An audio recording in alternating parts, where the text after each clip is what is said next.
Hi, this is Bhupinder. In this tutorial, I want to show you how you could save your preferences for your shortcut keys.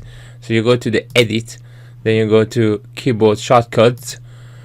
Here, I made some changes to my shortcut keys, and if I reset my preferences, this would be all gone. So I would like to save it somewhere, so I can do it by clicking on save as, then give it a name.